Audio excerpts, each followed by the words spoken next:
I just want to get better at it, just a little better. Who doesn't do stupid things when they're very, very stressed? I know for a fact, of course, in hindsight, sometimes I look back at after a stressful moment and think, okay, that was dumb. That was stupid. That wasn't necessary. Everybody does stupid things. I'm sure you do stupid things as well when you're very, very stressed.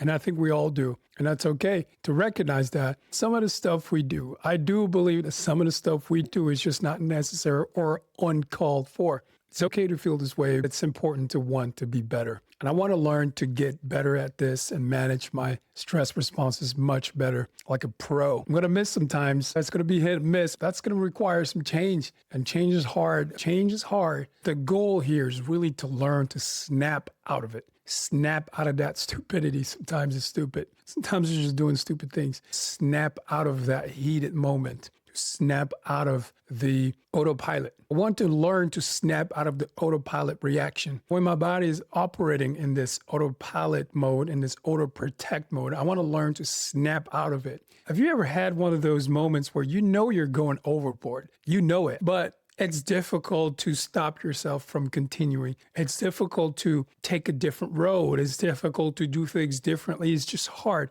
because of the heat of the moment. It's hard. You can kind of tell that you're operating in an auto protect mode. I often forget that we're operating in an auto protect mode, which is an important thing to know. What is happening to me in those moments is my body trying to take over and do what's best for me. My body is simply trying to do what's right for me, protect me based on the signals it's picking up, past events, future fears that I might not be aware of. I'm going to be training my body to return back to safety in 3 steps when I'm in that overdrive mode, moments where you're just there. And things are just too much and you're just in overdrive and your body tenses up. Everything is tense. And what I need in that moment is to come back because I'm not in danger. There's nothing really dangerous going on. My body believes that there could be some form of danger. It's going to take over and go into autopilot and auto protect mode. So I need to learn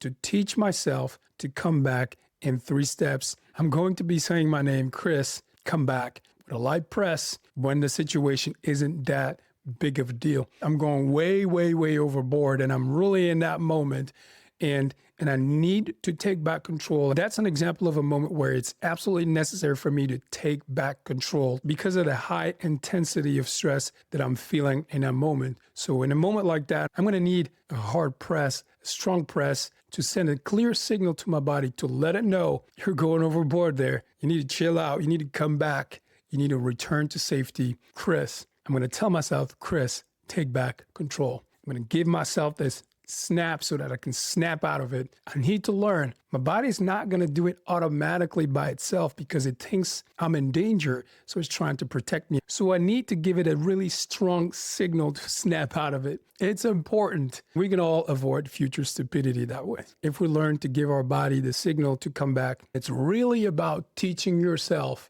to take back control. If there's a cue, for me, I'm going to try to snap back this way, but you need to find a way for yourself to give yourself a cue to snap back and return. Yeah, you might need to figure out something that is going to be useful for you to snap back and take back control. When I'm able to do that, I will tell my body that I'm not in danger. I will tell my body to return to safety, and I'm going to be breathing like someone who wants to live. Please let me know in the comment section below, what is your way of coming back to safety? What do you do exactly to get out of it, to snap out of it and come back to safety? Let me know because I want to know, and maybe other people want to know what you do. We're all in the same boat. We're all trying to get better. We've created exercise number 3 out of 100. There's 97 more for us to create together. This is a fun journey. I'm trying to make it a fun thing for me to learn to help myself get better, improve myself, and be a better human being for myself,